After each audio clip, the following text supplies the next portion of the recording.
घर के बजट को आसान बनाने वाले 45 रूल्स। आप इन रूल्स को फॉलो करेंगे तो आपकी ज़िंदगी भी आसान हो जाएगी। क्या आपको ऐसा लगता है कि आप भी ये सोचते हैं कि तनख्वाह कहाँ ख़त्म हो जाती है? तो जानते हैं कि मसाइल क्या हैं और हल क्या है। अस्सलामुअलैकुम, कैसी है मेरी यूट्यूब फैमिली? उम्मीद करती हूँ खुश खुर्रम होगी और अल्लाह के हिफ्ज़-ओ-अमान में होगी। तो जनाब, कहाँ गए हैं मेरे वो सब्सक्राइबर जिन्होंने मेरा चैनल सब्सक्राइब किया हुआ है पर ना वीडियोस अच्छी तरीके से देख रहे हैं और ना कोई कमेंट्स कर रहे हैं। और नए आने वालों के लिए मेरी गुजारिश है कि प्लीज़ चैनल को सब्सक्राइब कीजिए। वीडियोस देखकर ऐसे मत गुजर जाया कीजिए।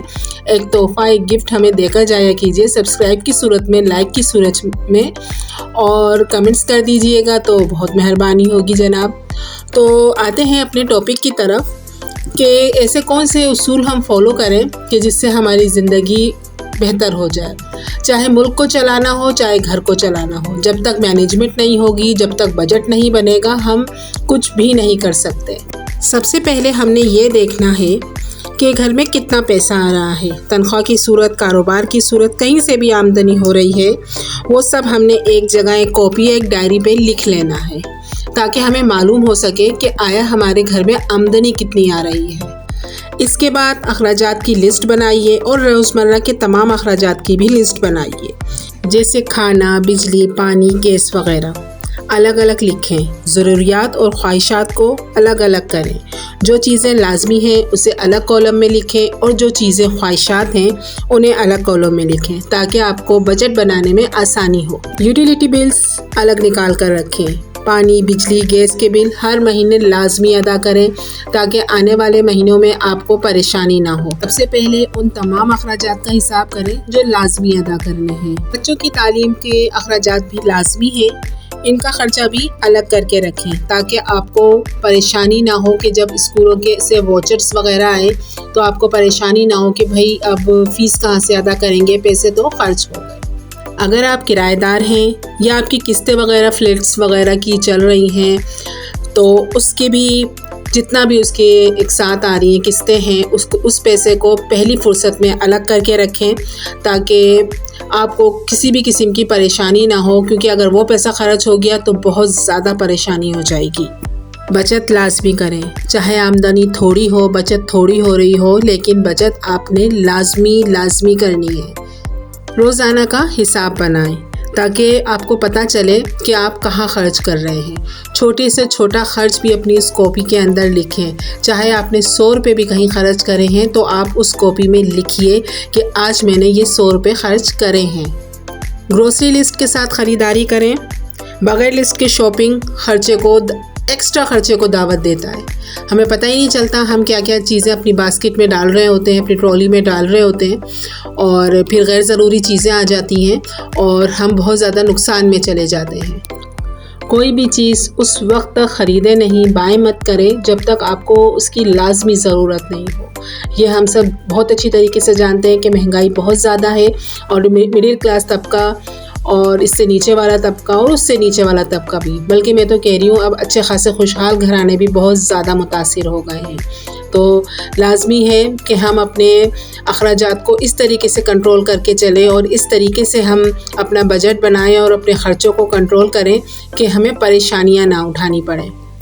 एक राज की बात बताऊं, अपनी अलमारियों को, कबर्ड्स को मुनज़्ज़म तरीके से रखें। इससे आपको एक फ़ायदा होगा, आपको पता चलेगा कि आपके पास कपड़े किस तरीके के हैं और क्या क्या मौजूद हैं। बाज़ औक़ात तो हम भूल ही जाते हैं। अगर अलमारी मुनज़्ज़म नहीं होगी, तरतीब से नहीं रखी होगी, हमें पता ही नहीं चलेगा कि हमारे पास कौन से कपड़े हैं, क्या पहनना है। और तरतीब से कपड़े रखे होंगे, सही तरीके से कपड़े रखे होंगे तो उसकी लाइफ भी बढ़ेगी। तो कपड़े तरतीब से रखे होंगे तो गैर ज़रूरी ख़रीदारी की नौबत नहीं आएगी। तो अपनी अलमारियों को, अपने जूतों की कबर्ड्स वगैरह हैं, उनको अच्छे तरीके से हर चीज़ को मैनेज करके रखें ताकि चीज़ों की लाइफ बढ़े। बाहर खाना महीने में 1 बार खाएं और अगर मेरी अपनी ज़ाती राय पूछे ना तो 1 बार भी ना खाएं, ये भी बड़ा महंगा पड़ जाता है। उन पैसों में आप घर में कुछ अच्छा मंगा लें, कुछ चिकन वगैरह मंगा लें, बीफ मंगा लें, कुछ भी मंगा कर ना घर में बना लें। लेकिन ये ऑप्शन है आपके पास कि अगर आपकी जेब इजाज़त देती है तो महीने में 1 बार सिर्फ बाहर खाना खाएं। और जब खाने की बात है तो खाने को ज़ाया ना करें। बचा हुआ खाना फ्रिज में रखें या इसे दूसरे टाइम पर इस्तेमाल करें। खाने को किसी भी सूरत में ज़ाया मत कीजिए, ख़राब मत होने दें। ये बहुत ज़्यादा नुकसान दे जाता है हमारे किचन के बजट को। और जनाब, ख़रीदारी ज़रूरी है, शॉपिंग ज़रूरी है, तो सेल्स में ख़रीदारी करें। कोशिश करें डिस्काउंट सेल में जाएं, ख़रीदारी करें ताकि आपके जो बजट है ना उसमें बचत हो सके। बच्चों की जेब खर्च महदूद करें, बच्चों को रोज़ाना हफ्तावार खर्च दें, मगर इस पर भी एक हद मुकर्रर करें ताकि उनको भी एहसास हो कि घर की जो बजट है उसको किस तरीके से लेकर चलना है। अब हमारे बजट में मोबाइल और इंटरनेट का बजट भी शामिल हो जाता है, तो ऐसे पैकेजेस इख्तियार करें, ऐसे पैकेजेस आप अपने सब्सक्राइब करें कि जिनकी आपको ज़रूरत हो और वो बजट फ्रेंडली भी हो। दवाइयों के लिए बजट है, दुख बीमारी हर एक इंसान के साथ लगी रहती है, तो महीने में थोड़ा बहुत पैसे आप अपनी दवाइयों के लिए भी रखें, हंगामी सूरत हाल के लिए भी रखें कि किसी की तबीयत ख़राब हो जाए फैमिली मेम्बर में तो आपको परेशानी ना हो। एक छोटा सा एनवेलप इस चीज़ के लिए भी बनाकर लाजमी रखें। इमरजेंसी फ़ंड, हादसा या ज़रूरत पड़ने पर एक अलग अमाउंट आपके पास मौजूद होना चाहिए ताकि आप उन तमाम परेशानियों से निपट सकें जो आपके सर पर मौजूद हैं। और ये वाला पॉइंट तो बहुत लाजमी है कि घर की जो ख़वातीन हैं उनका जेब खर्च लाजमी होना चाहिए। घर की औरतों के लिए भी कुछ लाजमी निकालिए, उनको भी कुछ जेब खर्च दीजिए ताकि वो अपनी मर्ज़ी से कुछ खर्च करना चाहें तो खर्च कर लें, और अगर वो अपनी ज़ाती सेविंग करना चाहें तो ये एक बहुत बेहतरीन तरीका है कि उनको पैसे दीजिए और उनके अंदर खुद एतमादी पैदा कीजिए। फैमिली मशवरा, यानी हमेशा बड़ी ख़रीदारी करने से पहले ये नहीं है कि आप अकेली ख़रीदारी करके ले आइए। कोई बड़ी चीज़ है जो ज़्यादा पैसों की आ रही है, लाखों की आ रही है, तो अपनी फैमिली से, अपने बीवी बच्चों से, घर के फैमिली मेम्बर से मशवरा कीजिए और उसके बाद एक बेहतर चीज़ ख़रीदिए ताकि उसमें सबकी मशवरा शामिल हो। हर महीने पिछले अखराजात का जायज़ा लीजिए। नया बजट बनाने से पहले अखराजात का जायज़ा लेना लाजमी ज़रूरी है ताकि जो गलती हमने इस महीने कर ली है हम आइंदा महीने ना करें और बेहतर तरीके से अपने घर के बजट को मैनेज करें। अक्सर देखा गया है कि जब आमदनी बढ़ती है ना तो हम खर्चे बढ़ा लेते हैं। ये निहायत गलत अमल है। आमदनी बढ़े तो बचत बढ़ाइए और जितना मुमकिन हो आप जिस बजट में रहकर अपनी ज़िंदगी को गुजार रहे थे उसी में गुजारिए ताकि आपके पास बचत कीमत में ज़्यादा से ज़्यादा अमाउंट इकट्ठा हो। आमदनी कम हो तो अखराजात कम कीजिए, गैर ज़रूरी चीज़ों को रोक दें ताकि जो मुश्किल वक्त है ना वो आसानी से गुजर जाए। क्योंकि अगर हम मुश्किल वक्त से गुजर रहे हैं, आमदनी कम है या हस्बैंड वगैरह की जॉब वगैरह चली गई है या कोई ऐसे मसला आ गया है जिसमें हमें बहुत ज़्यादा पैसा अचानक खर्च करना पड़ गए हैं, तो गैर ज़रूरी खर्चों को फौरी तौर पर रोक दें ताकि कम से कम परेशानी हम मुब्तला हो सके। ये एक नया तरीका है। एक बजट चार्ट बनाइए और इसको दीवार पर या फ्रिज पर कहीं भी लगा दें ताकि सब घर वाले देख सकें कि ये बजट चार्ट है और हमने इसी को फॉलो करना है।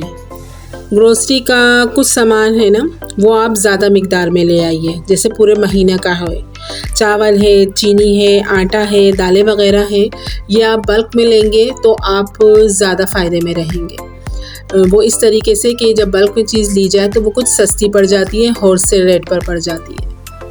और जो आपकी सब्जियां हैं वो आप वीकली ख़रीदिए और मेरी बात माने तो अब आपके करीब जो बाज़ार लगते हैं वहाँ पर शाम में जाकर लीजिए, तो शाम में सब्जियों के रेट्स गिर जाते हैं। जुमा बाज़ार, हफ्ता बाज़ार, मंगल बाज़ार, पीर बाज़ार, जो भी बाज़ार आपके घर के करीब हो आप वहाँ से सब्जियों की शॉपिंग लाजमी कीजिए और शाम में जाकर कीजिए। यह आपके बजट को बेहतरीन तहफ़्फ़ुज़ देगा। अपने बच्चों को भी बचत की आदत डालें, इनको गुल्लक या पिगी बॉक्स वगैरह दें ताकि वो भी पैसे जमा करने की हैबिट्स उनके अंदर आएँ और वो सीखें कि पैसा जमा करने की चीज़ है, सेविंग करने की चीज़ है, ना कि फजूल खर्ची करने की। और जनाब तकरीबात का बजट हो या किसी भी इस एमरजेंसी का बजट हो उसको अलग रखें ताकि आपको वक्त पर परेशानी ना हो, उस वक्त पर जब आपको ख़र्चा करना हो। और जनाब बिजली, पानी, गैस बचाएं ताकि इनके बिल्स कम आएँ और आपके बचत हो सके उन पैसों की। तमाम फालतू सामान फ़रोख्त कर दें। ये जो 3 डब्बे जितने हमारे हम छतों पर जमा करते रहते हैं इसे आप बेच दें ताकि जो भी पैसा आए वो बचत कीमत में जाए, या आप जिन चीज़ों की आपको ज़रूरत है आप उन चीज़ों से वो ख़रीद सकें।